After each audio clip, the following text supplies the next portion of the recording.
nurse was kneed in the face and headbutted. Another was knocked unconscious. The attacks taking place inside the state's premier mental health facility. And that's just the beginning of the problems that 5 Investigates found. Kathy Curran dug through reports and talked with the nurses who work there. Kath?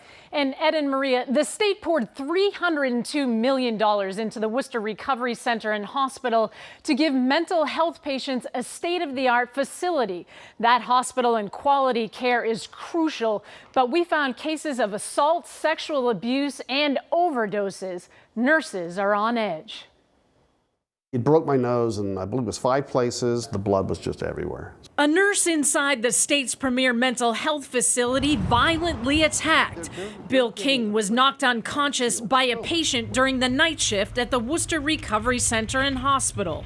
He had a strong history of violence. He had a strong history of violence before he came to us. He had assaulted multiple times. And he just starts wailing at me. He kneed me in the face, started punching me. Aaron Aiken was out of work for 8 months after he was brutally beaten by another patient. He works in the forensic unit, which deals with some of the most violent mental health patients in the state, most coming directly from the courts for psychiatric evaluations. You get patients who come in with charges of assaults on a police officer, breaking in entries, assault and battery on an elderly. We even have attempted murder charges. The hospital was designed to be a less restrictive facility with a community-like setting, offering some patients more freedom and even passes to leave the grounds.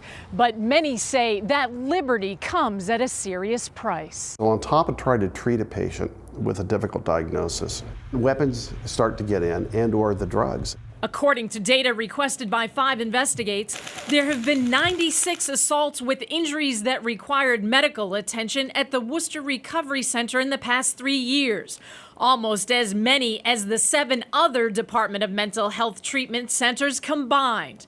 The Mass Nurses Association says there have been 381 assaults reported in the past year alone. Records also show overdoses, sexual assaults, and suicides. Do you think that patient safety is at risk, and do you think that staff safety is at risk? I believe so. Nurses say the problems are rooted in a lack of security, lack of staff, not enough training, and a population of patients with increasingly complex mental health issues. They worry that it's only a matter of time before someone is killed. It tells me how frightened some of the staff must be to make that kind of a statement. And that's concerning. Commissioner Joan McCullough says safety is a priority and new security measures are being developed, but they don't want patients to feel like prisoners. There is more than a fine line between assuring that you have the right security and assuring that you have the kind of appropriate healing space where people can be treated. Patients don't receive the treatment that they deserve and need and should be getting.